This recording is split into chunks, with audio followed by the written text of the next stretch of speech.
আসসালামু আলাইকুম রহমতুল্লাহ। আশা করি আল্লাহর অশেষ রহমতে আপনারা সবাই ভালো আছেন। কেমন হবে সেই দিনটি যেদিন মানুষ প্রথমবারের মতো দেখা পাবে তার সৃষ্টিকর্তার। মহান আল্লাহকে আমরা না দেখি ইবাদত করি, তার সব আদেশ নিষেধ সবসময় মেনে চলার চেষ্টা করি। সবসময় যে আমরা সফল হই তা না, কিন্তু চেষ্টা আমরা সবাই করি। কিন্তু যে আল্লাহকে না দেখে ইবাদত করছি, সেই আল্লাহ যেদিন দেখা দিবেন, কেমন হবে সেই দিনটি। হাসরের ময়দানে সব হিসাব নিকাশ শেষ হবার পরে বিশ্বাসীদের আল্লাহ তার অশেষ রহমতে দান করবেন জান্নাত। এই জান্নাত হবে পরম শান্তির জায়গা, পরম নিয়ামতের জায়গা। মানুষের কোনো ইচ্ছেই কোনো অপূর্ণ থাকবে না।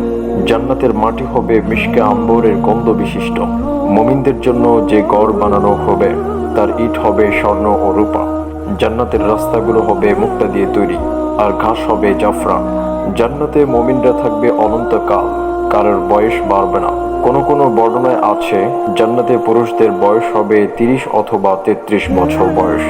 আর লম্বা হবে হযরত আদম আলাইহিসসালামের মতো, শক্তি হবে হযরত মুসা আলাইহিসসালামের মতো, সৌন্দর্য হবে হযরত ইউসুফ আলাইহিসসালামের মতো। আর জান্নাতে নারীদের সৌন্দর্য হবে অকল্পনীয়। হাদিসের বর্ণনা অনুযায়ী যখন কোনো জান্নাতি পুরুষ তার স্ত্রীর দিকে তাকাবে, তখন তার সৌন্দর্যের গুণে এক পলকে মুগ্ধ হয়ে তাকিয়ে থাকবে 40 বছর। আল্লাহর এসব অফুরন্ত নিয়ামত এবং সুখের মাঝেও তখনও একটা জিনিস বাকি থাকবে। অতঃপর হঠাৎ আল্লাহ একদিন সমস্ত জান্নাতবাসীদের এক জায়গায় জমা করবেন আর সবাইকে জিজ্ঞেস করে বলবেন, হে ঈমানদারগণ, তোমরা কি সকলে জান্নাতে সন্তুষ্ট? আর কি চাও বলো। তখন সমস্ত জান্নাতবাসী বলবেন, হে আল্লাহ, আমরা চাই যে আপনি আমাদের উপর সন্তুষ্ট হন। আল্লাহ তার প্রতি উত্তরে বলবেন, হে আমার বান্দাগণ, আমি তোমাদের সকলের উপর সন্তুষ্ট, আর তাই আমি তোমাদেরকে সর্বশ্রেষ্ঠ স্থান জান্নাত দান করেছি। এরপরে আল্লাহ বলবেন, আমি তোমাদেরকে একটা ওয়াদা করেছিলাম, যেটা পালন করা এখনো বাকি আছে। মানুষ তখন অবাক হবে আর নিজেদের মাঝে একে অপরকে জিজ্ঞেস করতে থাকবে, কি সেই ওয়াদা?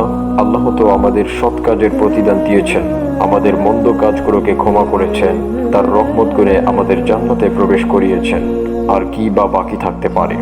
এমন সময় জান্নাতের চারদিক আলোকসজ্জায় ছড়িয়ে পড়বে। আল্লাহ সেই জমায়েতে উপস্থিত হবেন আর বলবেন, কারা সেই ব্যক্তি যারা আমাকে কখনো দেখেনি কিন্তু তবুও বিশ্বাস করেছে? আজকে হচ্ছে বৃদ্ধির দিন, তোমরা যে যা চাইবে তাই দেওয়া হবে। তখন জান্নাতবাসী বলবেন, হে আল্লাহ, আমরা আপনাকে দেখতে চাই। আল্লাহ সেই জমায়েতে উপস্থিত থাকলেও তার এবং জান্নাতবাসীর মাঝে থাকবে নূরের পর্দা। ফলে মানুষ আল্লাহর উপস্থিতি দেখলেও তখনও আল্লাহকে দেখতে পাবে না। মানুষের কথা শুনে আল্লাহ তখন সেই পর্দা সরিয়ে দিবেন, আর মানুষ তখন প্রথমবারের মতো স্বচক্ষে দেখবে তাদের প্রতিপালকের চেহারা। সুবহানাল্লাহ। সেই প্রতিপালক যাকে না দেখে ইবাদত করেছে, ভালোবেসেছে, ভয় করেছে। সেই দিনের সম্মান হয়তোবা আমরা কখনো কল্পনাও করতে পারবো না।